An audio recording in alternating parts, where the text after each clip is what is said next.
السلام علیکم معزز خواتین و حضرات، آپ سب کو میرے چینل میں خوش آمدید۔ آج کا میرا موضوع ہے جب جنسی طور پر کمزور مرد سے میری شادی ہوئی۔ ہاتھ میں دودھ کا گلاس لیے اور سر کو جھکائے میں بیڈ روم میں داخل ہوئی۔ مجھے اس بات کا ذرا بھی اندازہ نہیں تھا کہ مجھے بڑا جھٹکا لگنے والا ہے۔ میرے کمرے میں داخل ہونے سے پہلے ہی وہ سو چکا تھا۔ 35 سال کی عمر تک میں کنواری رہی۔ اپنے شوہر کے ایسا کرنے سے مجھے یوں محسوس ہوا کہ میرے شوہر نے میرے پورے وجود کو مسترد کر دیا ہے۔ صرف کالج بلکہ دفتر میں بھی میں نے بہت سے لڑکوں اور لڑکیوں کے درمیان گہری محبت دیکھی تھی۔ وہ اپنے ساتھی کے کندھے سے سر لگائے، ہاتھ میں ہاتھ ڈالے گھومتے تھے۔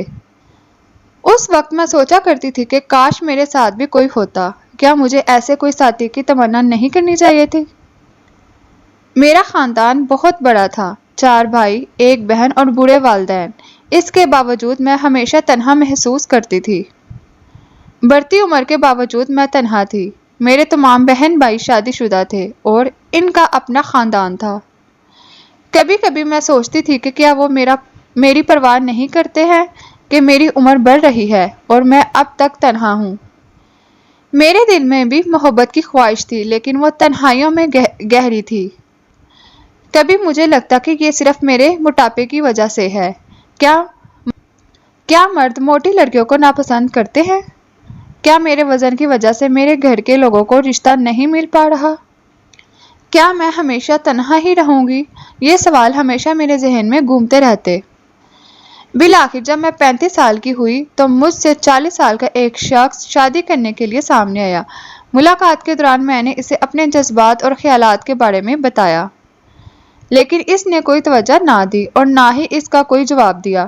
وہ قدرے پریشان لگا۔ وہ خاموشی سے نظریں نیچی کیے سر ہلاتا رہا۔ میں نے سوچا کہ آج کل خواتین سے زیادہ مرد شرمیلے ہوتے ہیں اور میرا ہونے والا شوہر بھی ویسا ہی ہے۔ شاید اسی لیے اس نے کوئی جواب نہیں دیا، لیکن شادی کی رات ہونے والی واردات نے مجھے الجھن میں ڈال دیا۔ مجھے پتہ ہی نہیں کہ اس نے ایسا کیوں کیا۔ جب میں نے اپنے شوہر سے اگلی صبح پوچھا تو اس نے کہا کہ ان کی طبیعت ٹھیک نہیں تھی، لیکن اس کے بعد بھی کوئی تبدیلی نہیں آئی۔ ہماری دوسری، تیسری اور بہت سی راتیں اسی طرح ہی گزر گئیں۔ میری ساس نے میرے شوہر کا دفاع کیا۔ جب میں نے ساس کو بتایا تو انہوں نے بھی اپنے بیٹے کا دفاع کیا۔ انہوں نے کہا وہ شرمیلا ہے، وہ بچپن سے ہی لڑکیوں سے گفتگو کرنے میں ہچکچاتا ہے، اس لیے لڑکوں کے اسکول میں تعلیم حاصل کی ہے۔ اس کی بہن ہے اور نہ کوئی خاتون دوست۔ اگرچہ مجھے اس سے عارضی تسلی تو ملی، لیکن اس موضوع کے بارے میں سوچنا، ترک کرنا نہ کر سکی۔ میری تمام امیدیں، خواب اور خواہشات دن بہ دن ٹوٹ رہی تھی۔ میری بے چینی کا واحد سبب جنسی تعلق نہیں تھا۔ وہ مجھ سے بات بھی بہت کم کرتا تھا۔ مجھے لگتا کہ ہمیشہ مجھے نظر انداز کیا جا رہا ہے۔ چھونا پکڑنا تو دور کی بات، وہ تو مجھ سے دور بھاگتا تھا۔ میرے صبر کا پیمانہ لبریز ہونے لگا۔ کیا میرا وزن اس کے اس رویے کا سبب ہے؟ کیا انہوں نے مجھ سے کسی دباؤ میں شادی کی ہے؟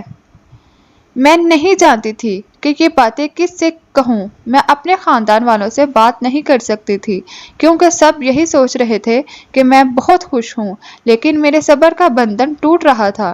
مجھے اس کا حل تلاش کرنے کی ضرورت تھی۔ عام طور پر چھٹیوں والے دن بھی وہ گھر پر نہیں رہتا تھا۔ وہ یا تو اپنے کسی دوست کے گھر یا اپنے والدین کو باہر لے جاتا تھا۔ اتفاق سے اس دن وہ گھر پر ہی تھا۔ میں کمرے میں داخل ہوئی اور دروازہ بند کر لیا۔ وہ تیزی سے اپنے بستر سے اٹھے جیسے چھلانگ لگا دی ہو۔ میں ان کے پاس گئی اور پیار سے پوچھا، کیا تم مجھے پسند نہیں کرتے ہو؟ آپ نے ابھی تک مجھے اپنے جذبات کے بارے میں بھی نہیں بتایا۔ پھر آپ کا کیا مسئلہ ہے؟ انہوں نے جواب دیا، مجھے کوئی مسئلہ نہیں ہے۔ جب انہوں نے یہ کہا تو میں نے سوچا کہ یہ ان کے قریب جانے اور انہیں اپنی طرف متوجہ کرنے کا ایک موقع ہے۔ میں نے ان کے ساتھ جسمانی چھیڑ چھاڑ شروع کر دی۔ میں نے سوچا کہ ان پر کوئی اثر پڑے گا، لیکن وہ متاثر نہیں ہوئے۔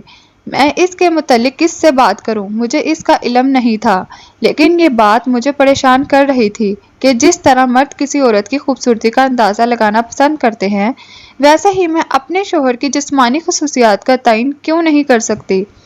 اگر میں اس سے کچھ توقع رکھتی ہوں تو یہ غلط کیوں ہے؟ مجھے دھوکہ دیا گیا۔ اس کے بعد ایک دن مجھے پتا چلا کہ وہ جنسی طور پر کمزور ہیں اور ڈاکٹر نے ہماری شادی سے پہلے اس کی تصدیق کر دی تھی اور وہ اس کے والدین سب کچھ جانتے تھے۔ مجھے دھوکہ دیا گیا تھا۔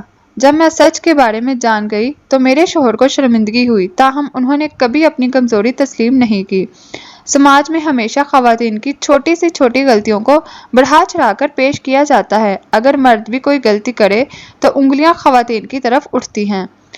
میرے رشتہ داروں نے مجھے مشورہ دیا، سیکس ہی سب کچھ نہیں ہے، آپ بچہ گود لینے پر غور کیوں نہیں کرتی؟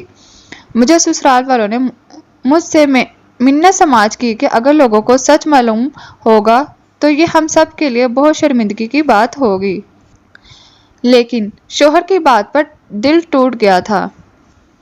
میرے خاندان نے مجھ سے کہا یہ تمہاری قسمت ہے، لیکن اس وقت میرے شوہر نے جو کہا اس سے میرا دل ٹوٹ گیا تھا۔ انہوں نے کہا جو کچھ تم چاہو کرو، کسی اور کے ساتھ سو سکتی ہو، میں تمہیں پریشان نہیں کروں گا اور نہ ہی اس کے بارے میں کسی کو بتاؤں گا۔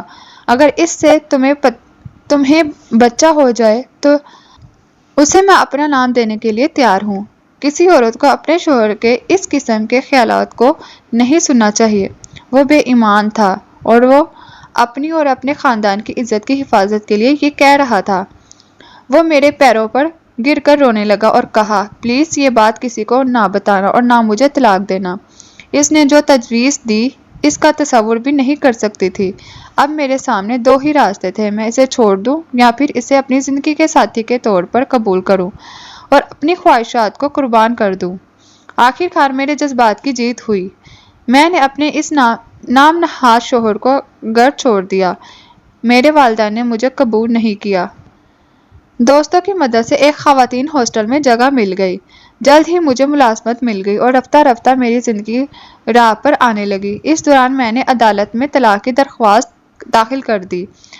میں اب بھی کنواری ہوں۔ میرے شوہر اور اس کے اہل خانہ نے سچائی کو چھپاتے ہوئے مجھ پر غیر مرد کے ساتھ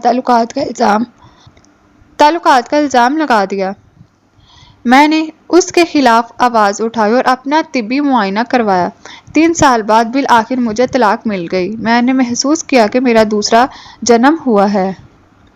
آج میں 40 کی ہوں اور اب بھی کنواری ہوں۔ اس دوران بہت سے مردوں نے مجھ سے رابطہ کیا۔